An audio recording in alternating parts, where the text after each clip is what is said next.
Matt, will either Cooper or Marshawn Lloyd be ready to do anything at all this week in practice? Cooper will be there for Indy today. And then we have some jog through as well. Lloyd's still out. Is Morgan ready to progress into the team? We will see. Would you like to get him? I think he's going to mostly do Indy and jog through again today. And then we'll see about practice on Thursday.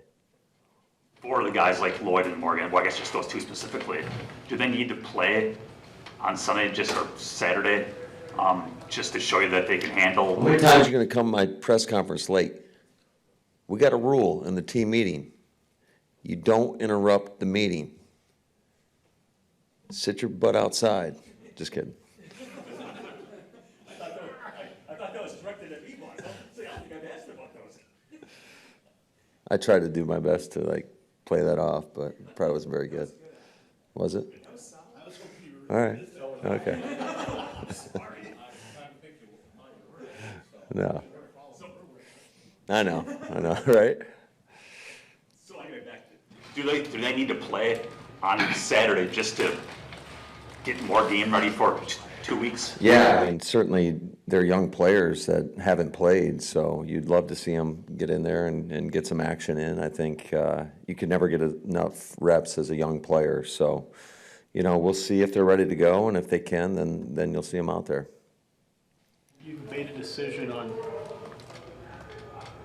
Have you made a decision on how you're going to treat this last preseason game in terms of whether you're going to play the starters or we treat it like? I think it's to be determined. I just want to see how this week's the week of practice goes, and then we'll determine it. Matt, with everything that happened in Denver, what was your message collectively to the guys when they got back into it? It's why it's always good to probably say less to you guys post game, because I felt a certain type of way, and I don't think after watching the tape, I don't think I truly appreciated it. Our guys were playing hard; they were straining. We had a bunch of mental mistakes, and we didn't execute all the time, and that's why we struggled. But you can even see it from the first play to the last play of the game when they're running the football. I mean, we had 10 hats in the frame. When you hit the pause button, there's 10 bodies at the ball. So our guys were definitely playing hard. Matt, when you say you're TBD on your plan for Saturday, is that in any way a lesson from the way you thought last week went when you told the guys that they weren't going to play and maybe you weren't all that happy with how the practices went, or are those not related? Possibly. No, I think we're working through things, some different stuff from a scheduling perspective in terms of what are the alternatives if we don't play them, what are the benefits if you do play them. So I'm kind of working through that right now. We've had a lot of discussions internally, and like I said, to be determined. Coach, Chris Long here, Greenlight Pod. I'm just curious, when you make the switch to athlete, obviously the front's playing a little bit different alignments and a little bit more attacking. How much of a consideration was it how disruptive your group is, and can you speak to how disruptive they are allowing you to make that change?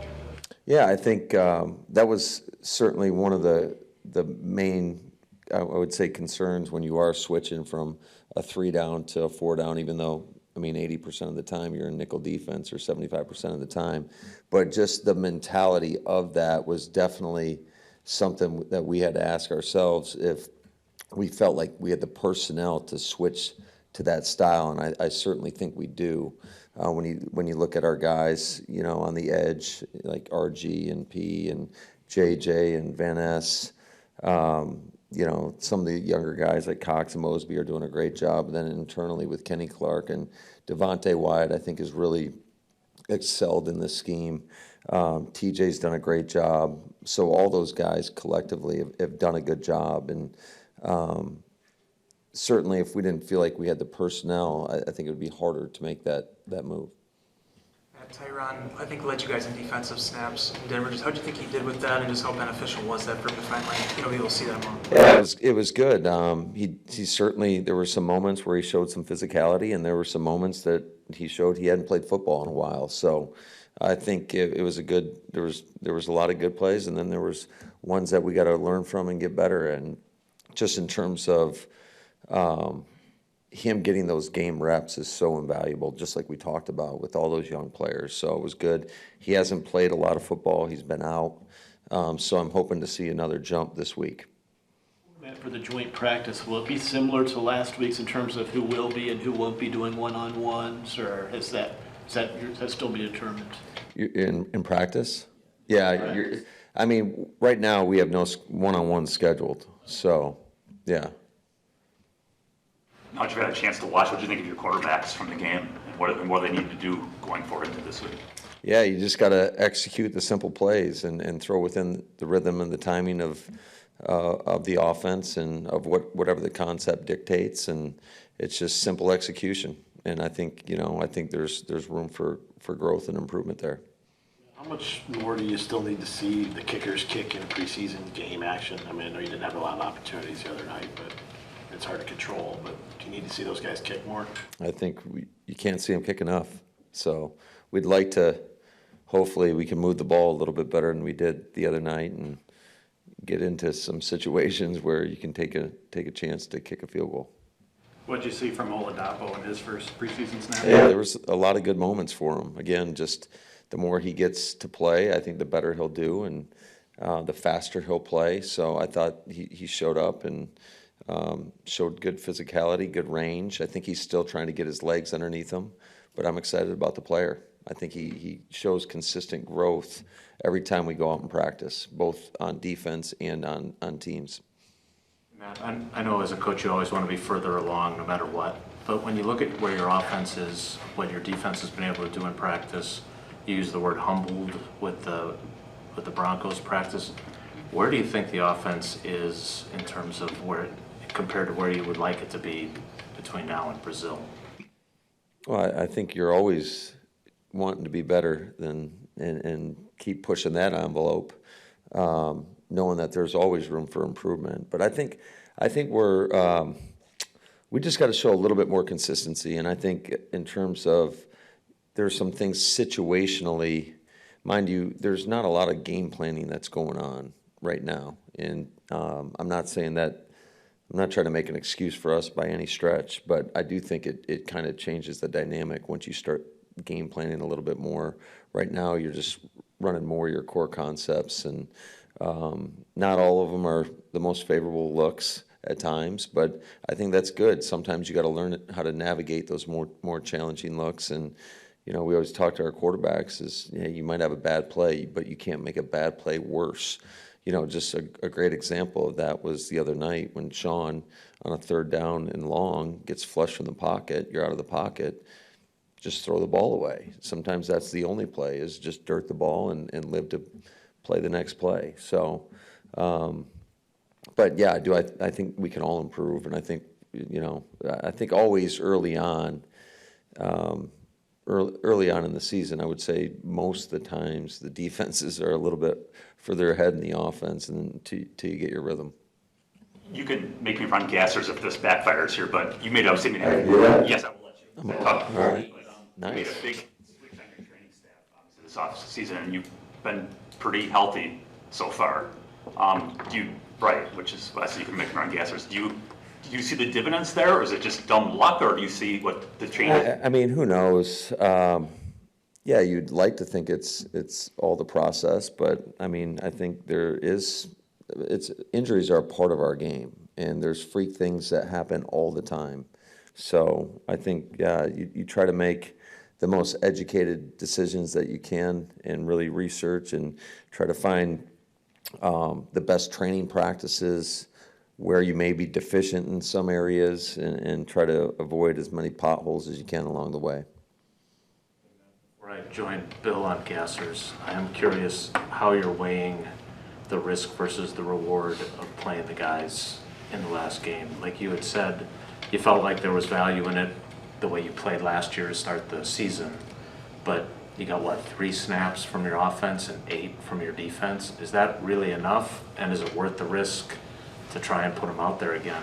That's what we're kind of working through right now. What's your baseline? Are you more inclined to play it safe? You obviously were previously, but you saw some results, so. Yes. I really can't answer right now. I think every situation's a little bit different. every year is a little bit different. Kind of, to me, there's a lot of gut feel in regards to where you're at, what are the benefits of going out there, versus maybe getting another hard practice in, whatever it may be. So we're kind of working through that right now. More, please. Is it hard to, at this point, you're getting closer to the season, to do a lot of evaluation of the guys who aren't starters, because you've got to sort of get the starters ready and get them some snaps? They didn't do anything Saturday. You know, are you still in the basic training camp mode this week? Yeah, I think we've gotten, I mean, that's something that we're always very cognizant of in terms of what are the total number of reps. Every year you're trying to hit a certain, I would say, workload for your players. And obviously that can fluctuate based on the schedule and whatnot. But for me, it's more of a gut feel of where we're at. What's that collaboration like with you and another head coach when you have a joint practice coming? You know what you want out of the practice, he knows what he wants out of the practice. When does that process start? And you know, the collaboration as far as how we're going to build the script out and what we might emphasize. Yeah, I think they're so common now that there's like almost a template that you kind of follow. And you know, there is collaboration in terms of maybe some of the periods. Do you want to see more third down? Do you want to see more second and long? You know, in terms of what are you trying to get out of each period? But you really try to cover all the situations. And certainly, you know, working with Sean Payton was great. Working with Harbaugh has been great. The communication's been on point. I thought in terms of just the flow of the practice last week, I thought there was a lot of value to it, and it'll be a similar format this week. But we've done so many of these, and same with most of these teams around the league, that the format is very, very similar, I would say, most places. I think a big question nowadays is, do you want to go 1 day or 2 days together? And I think that you're seeing a lot more teams are starting to do the 1 day thing, because generally speaking, whoever gets, I guess, the upper hand on day one, the other team's out for blood day two, and then it kind of turns into just a wrestling match.